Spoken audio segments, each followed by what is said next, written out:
Hey, I'd like to welcome you to another episode of Mission Matters. My name is Adam Torres, and if you'd like to apply to be a guest on the show, just head on over to missionmatters.com and click on Be Our Guest to Apply. All right, so today's a special episode. We brought Patrick Laing back onto the show. Finally, proud to announce that Patrick's book is live and out there. So a long road to get there. So we got a lot to talk about today. For those that haven't caught some of the previous work that I've done with Patrick, Patrick is founder and CEO over at Certainty Management. He's also a radio show host over at Voice of America Business, and we're going to talk about his show. He's got some big guests coming up. The show's growing like wildfire, and then of course the book as well. And then we're going to get into Certainty Management as well. So we got a whole lot to talk about today. But hey, Patrick, I know that was a long intro, man. Your intro just keeps getting longer and longer. But I just want to say, hey, man, welcome back to the show. Great to see you. Really good to see you, Adam. Thanks for having me. Yeah, so I'm pumped to get into your show today over at Voice America and what's going on there, and of course the book. But you already know the drill. We'll start this episode the way that we start them all, with our Mission Matters Minute. So Patrick, we at Mission Matters, we amplify stories for entrepreneurs, executives, and experts. That's our mission. Patrick, what mission matters to you? Well, at Certainty Management, we're a profit consulting firm. So ultimately, it's about helping our clients make more and keep more. We help them drive more dollars to their bottom line. But we also encourage them to give more. We believe in what we call profit with purpose. And so we actually use our cost reduction expertise to help nonprofits raise zero-cost funding. I guess that's our way of giving back. We realized we could do more than just make income. We could actually make a difference as well. It's great. And great to have you back on the show, Patrick. And I wanna kind of still start at the beginning. We'll cover some ground because I don't want to assume that all of our new listeners and new viewers maybe caught some of our previous work together. So maybe just start off with how you got started in business and on this path to launching Certainty Management. Sure. So I think I was destined to be an entrepreneur. I grew up in a family business. My parents started a franchise with their best friends and started it in the garage and grew it to an office and eventually a very large office in one of the top office buildings or skyscrapers in downtown Salt Lake City. They franchised it all over the country and even had franchisees overseas. And so I grew up with that. I saw them working hard. I heard a quote just the other day that said, an entrepreneur is the only person who will work 100 hours a week so they don't have to work 40 hours a week. And I love that. It's true. You pay the price, hopefully recoup the benefits. But I think we're a little bit of an odd mix, maybe, who want to go through that and work that hard and sacrifice and so forth. But it was in my DNA, I think, thanks to my parents, my grandparents, and so forth. Yeah. So I want to talk to maybe some of the entrepreneurs that are thinking about, as we go into 2023, tail end of the pandemic, everything's opening up. I mean, a lot of change, a lot of hope going into this new year. What are some of the things that you think that entrepreneurs out there should be thinking about and really should have their mind on as we head into 2023? I think if you're going to be successful as an entrepreneur, I mean, there's a lot of wannabe entrepreneurs, right? There's a lot of us who try it and fail. Unfortunately, the failure rate is really high when you start your own business. But I think you have to do three things. You have to, one, pick a lane or product, a service, a business that you're passionate about. If you love what you're doing, it doesn't even feel like work. I joke about 100 hours a week. I don't work 100 hours a week usually, but it doesn't feel like work if you're doing something you love. And so I think that's the first thing. Secondly, you've got to surround yourself with professionals who are better at what they do than you are. I'm a firm believer. I'm a firm believer in hiring professionals. That's why I didn't finish my own basement. I didn't put in my own sprinkling system. I don't do my own taxes. You have to surround yourself by not only professionals and experts, but mentors, because they can shorten your learning curve. At our company, we have an internal communication app that we built called Certainty Connect. And I tell everyone, if you have a question, put it in the app so everyone sees the question, everyone sees the answer. Unless it's something personal, right? But if it's a training question, put it out because it accelerates everyone's learning curve. And so that's it's kind of along the same lines of helping each other and growing. And then third, you have to be open to input. It goes right in line with surrounding yourself with those who know more than you, who've been there before, because they can shorten your learning curve, but only if you'll listen, right? I've been a sales trainer for most of my life, sales manager, director of sales, and so forth. And one of the hardest things for salespeople to remember is that they have two ears and one mouth, and many of them have an ego. And if you want to do well, you want to succeed, you've got to listen. You've got to listen to those around you, those who know more, those who've been down that path ahead of you. If you do that, you're going to increase your odds immeasurably. Come on, Patrick. You came with the content today. I'm loving it. I want to jump around a bit here. Let's dive into this book, the long-awaited, finally out. So your content. So finding certainty through accountability and collaboration. What was the inspiration for this? It goes along with exactly what I was just saying, that you can't do it alone. I mean, no man is an island, right? No woman is an island. It takes a village to raise a child. It takes a village to create a successful business. Even if you're a solopreneur, and there's a lot of them out there, nothing wrong with that. Sometimes I wish I was a solopreneur. When you have to deal with people and manage and partners and so forth, that can be complicated. But it's a really important principle that you have to surround yourself with a tribe, with those who support you. I'll give you a good example. I was a part of Vistage for a long time. It's this international, mentoring group. And what I loved about it was that I went once a month and met with other CEOs who were unbiased, and yet they cared about my success. So they could give me unbiased feedback. They could tell me what I needed to hear, right? Yeah.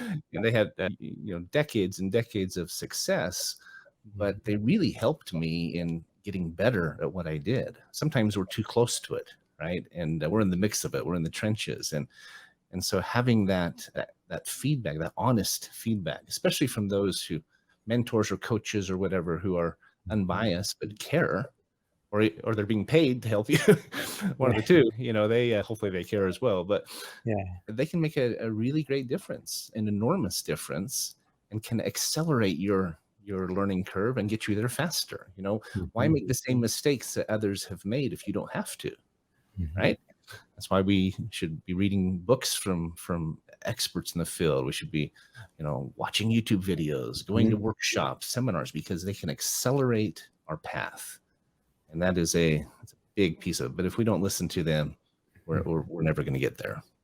So one of the things that you talk about in the book is really modeling accountability as a way of life, and really a life principle. So, as we've been talking about it, and I've seen the success of your radio show and to see its growth. And I think about a lot of many others that have, tried to do, podcasts, YouTube channels, other things like that. And maybe they're just not consistent, or there's other things that keep them from continuing on. And when I think about like your writing and some of your philosophy on accountability and moving forward, to me, it's inspiring, but also it's kind of like some of this stuff, it's not a secret, right? Like, do what you say you're going to do, right? Like be Right. accountable. Like what has accountability meant in your life?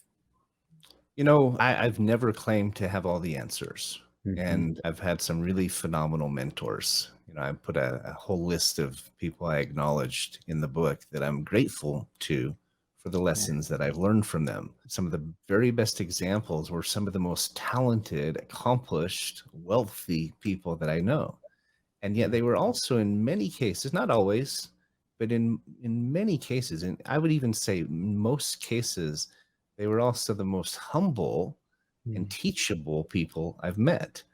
I'll give you one example. I worked for a multimillionaire in Anchorage, Alaska years ago, one of my first sales jobs. He owned an enormous petroleum company, and he also owned a little teeny advertising agency. And I went to work for him at the ad agency, and he kind of joked with us that it was his creative outlet, but financial genius, very wealthy, very successful, very respected.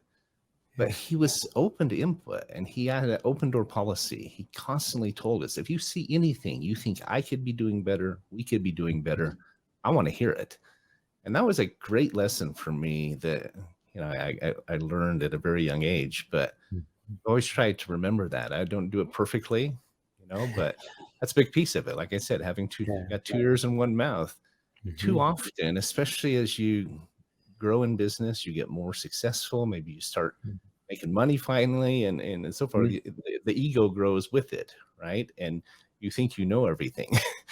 But if you remember that principle, I learned his name was Rocky Brew, and I learned a very valuable lesson from him that I've always tried to remember. So another big point that you make in the book, and this one, as I was kind of reading through it, it's really taking an ownership mindset. And when I think about like early on in my career, let's say before I was technically an owner, before I became an entrepreneur, any of the other things like that, whatever all the labels are, I always had this entrepreneurial mindset to where it didn't matter what task you gave me, like I wanted to own it. Like I maybe it's just I don't like people coming back to me and saying I did a bad job, or I don't like being the weak link in a chain, or the one that drops the ball, however we want to word that, right? But to me, like taking somebody that takes the ownership mindset in anything they do, I don't care how menial the task, versus somebody that kind of goes through the motions or the day, they're night and day. Like it's a completely different experience, not just an output, not only work, not only attitude, job satisfaction, or entrepreneurial satisfaction. It's just two different lives, like two different ways of thinking. It's absolutely right.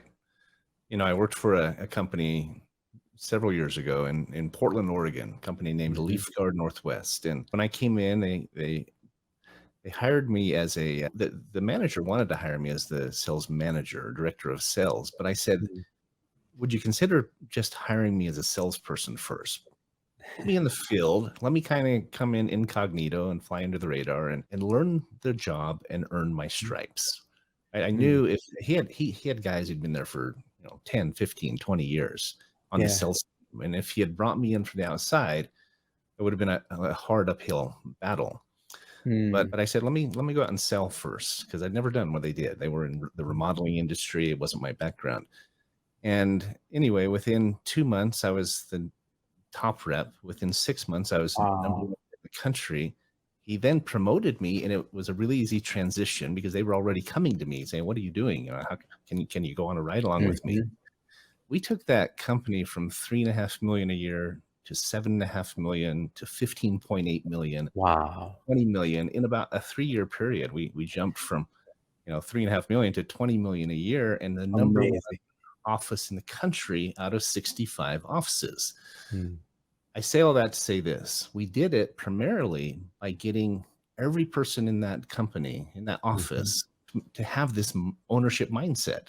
We got Mhm. production and sales working together. We give out awards every month for whoever Mhm. most, best demonstrated being an owner, taking ownership of things. And Yeah.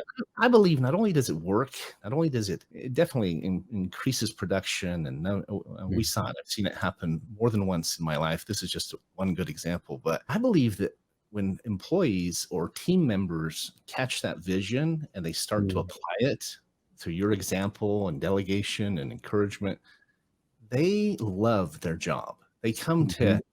to gain so much more satisfaction out of it and so much more reward and just personal pride, and it's hard to describe because they're not truly owners. Nobody, none of us owned the company, but we had that ownership mindset and approach and Mhm. teamwork, and it was incredible. Mm. Talk to me about surrounding yourself with people that are, better than you or have other insights, or that talk to me about surrounding yourself really with the right team. Well, it's not hard to do. I mean, most people are better Yeah. at what they do than I am. I have my strengths. We all have our skill Yeah. set, right? Whether we're a great speaker or trainer, maybe we're good at Mhm. sales, maybe we're more, talented with our hands, and maybe our it's like my son, he's my oldest son. Mhm. He's a perfect example of kind of like the absent-minded professor. He's a physicist Mhm. and he has a double degree in physics and math, and he works for Intel. He and I are totally different, right? Yeah. His last thing in the world he'd want to do is work in sales and marketing. Mhm. But if you if you realize where your strengths are and focus on them, and then recognize and admit where your weaknesses are, Mhm. and then search for those who have those strengths, the strengths that you don't have. It takes some Mhm. time. It's trial and error. You have to go Mhm. through a process of kind of, getting to know people and testing them. Some work, some don't. So it does take time. But I firmly believe that if you're open to having that help, if you don't act and come across and say that you have all the answers, that's the first Mhm. step. You have to be open to that input and that help. And Mhm. then when you find it, you have to treat them like a partner. Whether they are truly a partner in your business, they're a Mhm. partner in your success. And you have to treat them with that deference and that respect and that you Mhm. have to ask for their input. You have to learn how to delegate. You have to give them the latitude and the room to fail, to fall short, Mhm. and understand it's probably going to happen without, and be ready for it. It's just this combination, finding them, supporting them, and helping them. In our business, we're very much a connector company. We Mhm. pique interest, we pass the baton to our different vendors we work with, Mhm. and we get out of the way.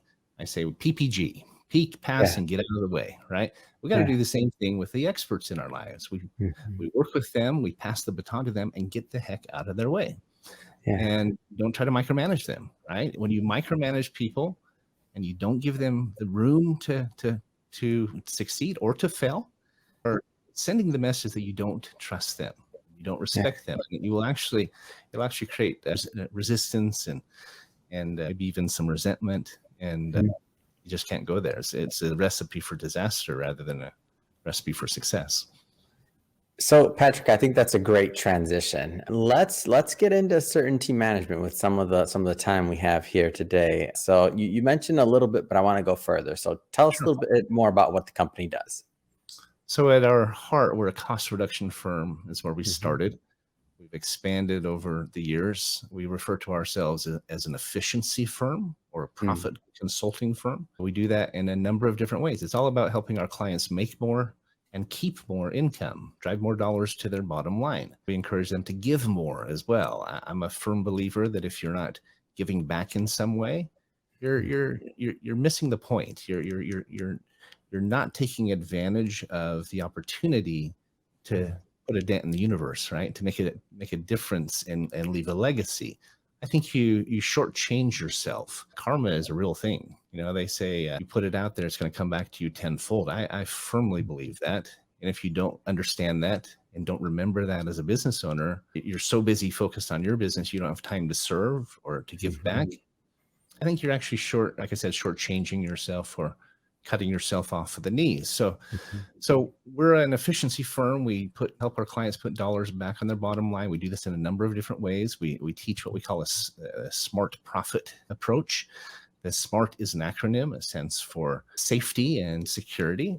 Stands for marketing. We do a free marketing analysis. The safety part, we provide very low cost benefits. We have a security division. We do a free marketing analysis, a review. We analyze their costs. We look at, are they taking advantage of tax credits that are available to them, like the employee retention tax credit? We provide several different resources that can improve recruiting and retention for our Mhm. customers. There's a killer. If you're not attracting people and keeping people, that's a problem. It's going to kill your profits. And then finally, the T stands for tools. There's several different tools. We're a lender as well, so we provide business credit, business financing, other technology tools, and so forth, all of which are designed to help them be more efficient and more profitable. Mhm. As I said, we use all of that combined to help the nonprofits in our Mhm. circle, to help them raise funding. We don't charge them anything for that service. We realize we could do more than just do business, but we could actually do some good in the Mm. process. And so, how does I find it interesting that you've chosen to focus on and help the nonprofit segment and do it in really in a unique way. Like how did that come about? I was sitting at a dinner in the top of the mountains in Yeah. Utah, looking out over Salt Lake Valley, visiting with the development director of a nonprofit named Operation Underground Railroad. Mm. And I attribute it to him because we were talking to him about how we could lower his costs. And, if we can save you 200 grand, that's as good as a donation of 200,000. And we thought that was Yeah. pretty good. He said, I think you're scratching the surface of what you could do. He said, you could use what you're good at, go to the nonprofits. Sure, help them save what you can using what you do. But Hmm. imagine how much money you could raise for them if they referred you to their networks. You go do the work and you donate a portion of that back to them as well. And we do. Wow. We actually give 50% of any savings we provide, any revenue or any income we receive. We give 50% of it to the nonprofits that refer us to their clientele. It could be their donors or their Yeah. board of directors, boosters, whoever. So this is a new program for us. I wish I could say we've been doing it for 10 years. We Mm. haven't. It's Yeah. it's it's it's our baby. Yeah. It's our baby that we're trying to get out of the crib. But it's founded in principles that have been proven for years. Hmm. I can go into any company of especially a larger organization, for example, Hmm. analyze their contract for their imaging contracts, their printer and copier leases. I can show them how to cut that in half. We save them 30 to 60% on average, just in Wow. that one area. It can be hundreds of thousands, if not millions of dollars in just one space, in one part of their business. Hmm. You can make a very good income off of that. And we turn around and donate half of it back to the nonprofits. They Mm. can't believe it. And it's big. It's not Amazon Smile with 1 or 2% or half a Yeah. percent. It's a big deal. We tell the Mhm. nonprofits that we can help them literally raise unlimited zero cost funding. And we do it in Mhm. several different ways, but it's probably the part of our business that I'm most excited about. Yeah, it's creating there's just layers of wins there because the nonprofit wins because obviously they get a portion of it. Certainty management wins because obviously you get a portion of it, but then the businesses, I mean, you're finding lost money. So this money they were already like losing. So using your example, if you come in on a particular device, whether it's, copier services or whatever it is, and you're saving them, 30, 40, 50%, whatever the amount is, that's new money for them. Like that's money that's not Right. going out as an expense. So now they have the win. So these are just layers of wins, right? Am I missing something? No, you're exactly right, Adam. We tell customers all the time that there are millions of dollars out there waiting to be found, waiting to be recovered, and we know how to go and get them their share. It's Hmm. free money. In fact, Yeah. we don't charge anything. We charge the nonprofits zero for the help, but even the clients, we don't charge them anything up front or out of pocket. They Yeah. don't have to switch vendors. They don't have to pay us a fee in advance. We do the work, we save them, whatever it is. They keep typically 70%. In some cases, it's a 50-50 split, depending on the Mhm. product, but they don't have to pay anything until we get paid. Our biggest focus lately, because it's a temporary program, it's only going to last for a couple more years, but is the employee retention tax credit, where we can Mhm. help any business with up to 500 employees, W-2 employees, to receive up to $26,000 per employee. It's a Mhm. payroll tax refund. It's tied to the COVID CARES Act, and they pay nothing up front for it. They pay nothing out of pocket. We work on contingency. And I mean, Mhm. you imagine even a small business with 10 employees, they could get a Mhm. $250,000 back because of the payroll tax refund, some healthcare expense Mhm. refunds, and some other things we do. And so that's a big focus right now. It's going to expire in the next couple of years. It's a Mhm. temporary program, but it's one more way we're helping businesses to recover funds that are theirs. They're sitting Yeah. there waiting for them. It's one way for us to help nonprofits raise funding with funds that are free to them and free to us. Yeah. And we just use our expertise to do it. And it's extraordinary. Hmm. And I think you answered my question, but I want to make sure I heard it right. So you work with, everything from large companies to, enterprise level, all the way to, as you just gave an example of a business owner that, maybe has 10 employees. First off, am I hearing that correctly? Second off, is there any particular industries or agnostic on that front? Like give us a little bit of an idea for, what types of companies you can add value to. Sure. We do a number of different things, and some are better for small business, some are better for bigger businesses and larger corporations. The Mhm. ERC, the Employee Retention Credit, is only for companies with up to 500 W-2 employees. They had to have had employees during COVID. They can't have more than 500. Yeah. We just found a solar group that's got 4 different entities. They Mhm. have 460 employees between them, and we're going to get them $8 million even after our Wow. fee. I mean, that's it's a nice payout, right? That they didn't have yesterday and then today they will. We can help all the way down to companies with one employee in that space. Mm, On the cost reduction analysis, we can help much larger organizations, credit unions, law firms, hospitals, universities. Think about mhm, everybody who has printers and copiers, you'll start noticing them on every desk, and they're a very expensive item. mm, It's an unregulated industry, so there's no real checks or balances. That's the other end of the spectrum. Those are the big organizations. We have several different things in between that we do. We offer benefits for small businesses, for really of any size, but benefit programs as low as $30 a month that mhm, even a 1099 can get, or a sole proprietor, or a volunteer part-time employee. So we really cover the gamut. There's not necessarily a niche that, or a specific space we work in. It's all about putting dollars back in their pockets. And we do help smaller ones. Depending on the space, we have a wholesale travel mhm. division that can work for large organizations and associations and so forth on the other end. But it's kind of a wide swath of business types that we can serve. Just depends on which service or product we're focusing on.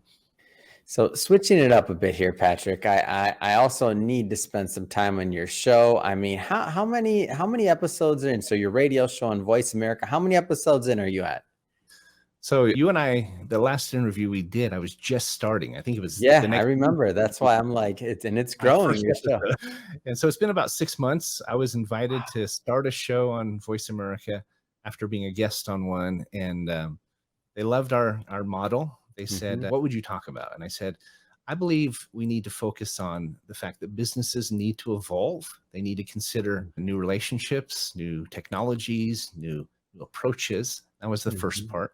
And the second is we need to work together. We need to link arms, look past our differences, and focus on what we have in common. And so mhm. the show is called Finding Certainty on Voice America Business, as you mentioned. And we're 24 episodes in. It's a weekly show every Yeah. Friday at 9 a.m. I was recently told it's actually one of the fastest shows on Voice America.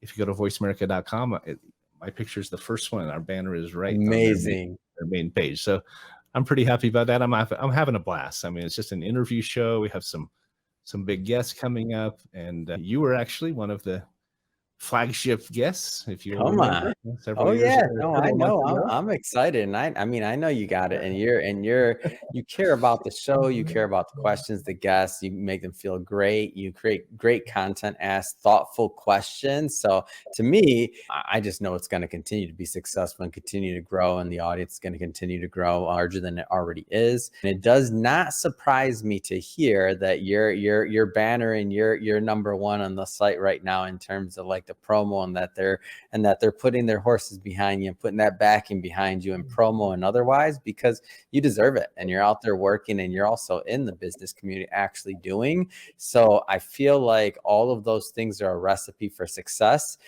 Over 24 episodes in, what's one of your favorite things about hosting a show, about hosting a radio show? You know what? It's a lot of work because you have to find the guests, schedule them, confirm, prep them. You have to write the episode description and so forth, and then actually do the show. But I think my favorite thing is getting to know these guests and understand what really makes them tick, what's made them Mm, successful. There's different definitions of certainty. How do you find certainty in your life? And it's a pretty broad subject, I guess. But I love having a weekly opportunity to dig deep and mm, pull back the layers of the artichoke to get to that heart of that artichoke. And these guests we've had are some of the best in the business at what they do. mhm. And so I'm learning a lot. I guess that's probably my favorite thing. But Yeah. I remember when I first met with the general manager, was referred to him as a potential host. Mhm, I asked him, do I have to be like Frank? Frank Hellring was the one that interviewed me first and recommended me to them. And he and mm, I have become best friends, but we are total opposites, right? He's loud and outspoken, political. I'm yeah. total the other end of the spectrum. But Robert Cellino, who's the general manager of Voice America, he says, all you have to be is authentic. He says, be Mm, yourself. That's what we want. That's what the mm, listener. I think that goes in hand with accountability. Be mhm. real with people. When you screw up, admit it. Yeah. If you made a mistake, take responsibility. You will earn more respect from your colleagues and your employees and your partners if you admit when you're wrong than you Mm, ever will trying to pretend like, trying to cover it up or pretend like you didn't. And mm, so, just be real, be authentic, be honest. It yeah. goes a long, long ways. Even when someone else is ragging on another person or gossiping, one of the best Mhm. advices I ever heard was to turn to that person and say, "You should go talk to them about it." That's what Mm, I. And you'll learn. You gain mad success or mad respect when you do mm. that. And am I correct in hearing, did a little birdie tell me that you're also hosting another show now? Am I off on that? Or like I think you got another one going? I'm like, come on, I can't keep up with you and all the content you got going out. I know. I wish we were better at social media. We have never really done much with social media because most of our business is word of mouth. We've never really needed to market it. But there are definitely ripple effects. And, I attribute a lot of it to you, Adam. I mean, I was invited to be a part of Mission Matters Volume 8. The radio show happened right after that. I was invited to be on one of the top podcasts in the world, top 1% podcast done by the Strategic Advisor Board Group. And I had them on my show shortly thereafter. And then they invited me to be a part of a daily YouTube channel that they have. It's running 24/7. It's a live YouTube channel. And they said they asked for volunteer. They basically asked if I would be willing to commit to a year of Yeah. daily videos. And Wow. it's not an interview. It's just a video of me talking. I share insights into my life, our story, our business, Yeah. my time in the military, failures, successes, and so forth. But I've done, I think, 55 episodes now of that, Mm, and we're only 10 weeks into it. So it's 5 days a week, and it seems to be well received, and I'm enjoying it. I mean, I love speaking, and I enjoy mm, public speaking and so forth. But I attribute a lot of that to you because you were one of the first pebbles in the pond that started those mm. ripple effects and started getting our story out a little bit Yeah. better as you guys do so well. Well, hey, I appreciate the acknowledgement, but you took any little inspiration we gave and you ran with it, man. I'm talking about a second show coming out, and I'm like, or already out, and you've done quite a few episodes there. What's the format of that one? I'm curious. Is it live? Is it recorded then released? Like, what's the show length? Like, I haven't had a chance to check that one out yet. Yeah, I'll send you the link to it. Yeah. It's just a little short 3 to 4 minute, maybe 5 minutes at the most, lesson from a leader, okay? Similar Yeah. to Mission Matters, the Mission Matters, the way I've explained it to people is it's a collection of lessons from CEOs whose companies are making a difference. Well, Mhm. this is kind of the same thing, but it's on a daily basis. They're little 4 or 5 minute Mhm. snapshots. I've talked about, as I said, my time in the Army, business I grew up in, one of my first sales jobs, that success we had in Portland that I talked about, sales lessons I've learned, marriage lessons. I mean, every week I kind of pick a topic and I do 5 videos Yeah. surrounding that topic that kind of build on each other. Mm. Between you and me, I usually shoot about 15 or 20 of them at a time and then post like a month's worth. So it's not as hard as it sounds, but it's fun. I'm enjoying it.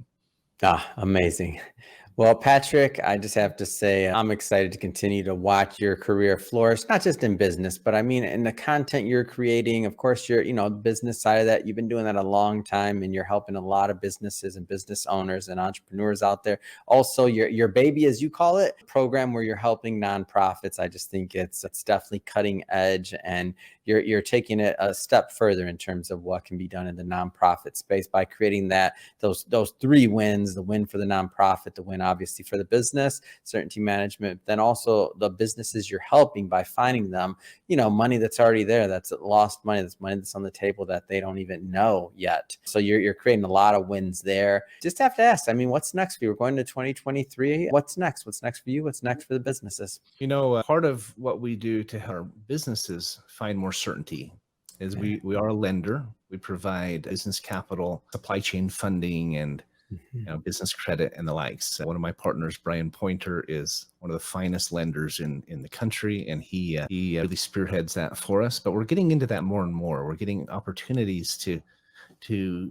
joint venture in projects and put together investors with projects, lend money or find funding, and that I think will be a big focus for us this next year. We've got a couple of really big projects we're helping with, an Africa import project, a battery technology project, et cetera. And so that's a big piece, but Mhm. I believe our biggest revenue source this year will be our small business benefits. There's 50 million Americans out there that are underinsured or uninsured, and it's usually because they can't afford it. And we have solutions for that. We have benefits, as I said, as little as $30 a month for the entire family. Gives them access to telemedicine doctors and dental and vision discounts, prescription. If they want to spend $100 a month, they can go see a primary care physician, pay a $10 copay, Yeah. or urgent care, $25. So we've put together programs that anyone can afford, even a single parent working minimum wage, part-time even. They can afford something for their kids. We have options all the way up to full coverage, but it's about providing a continuum of care so that everyone has at least some coverage. Even if they can't afford a full-blown, insurance policy, they can have something. Take their kid to the doctor when they have a runny nose or something like that. And so those two areas will be our biggest focus of everything we do. I believe they'll be the biggest revenue producers this year, just because there's such a demand in both areas, both for funding and for coverage, for benefits. Hands down, it will be enormous, largely because we're partnering with large organizations and resellers that are opening up their doors to us because they have a real need. Amazing.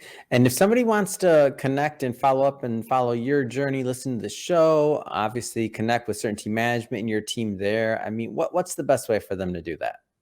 Sure, they can listen to a Finding Certainty show just by going to www.certaintylive.com. That'll take you right to the channel. And it's a live radio show, but then the episodes are all posted to all the channels, all the podcast channels later, like iHeart and Spotify and Google, Apple, etc. You can find us on the web at certaintyteam.com, or you can just text the word certainty to 26786, and we'll send you some information about what we do. Amazing. And we'll put all that information in the show notes so that our audience can just click on the links and head right on over. And speaking of the audience, if this is your first time listening to a Mission Matters episode or engaging with the platform, we're all about bringing on business owners, entrepreneurs, and executives and experts and having them share their mission, the reason behind their mission, really why they do what they do, and how they're making a difference in the marketplace. If that's the type of content that sounds interesting or fun or exciting to you, hit that subscribe button, because we have many more mission-based individuals coming up on the line, and we don't want you to miss a thing. And Patrick, again, so thrilled to hear about your show, the growth. I'm going to continue to be a fan and to listen to it. And I'm excited to get into that YouTube one as well that you just started. Haven't checked that one out yet, but I absolutely will be. And we'll put all those links in the show notes as I mentioned before. And Patrick, thanks again. It's been awesome reconnecting with you. And I look forward to continuing the book promo with you as well. Always a pleasure, Adam. You're a great example to me of someone who's doing it right, and we're just trying to keep up with you, man. So thanks for having me again, and always a pleasure.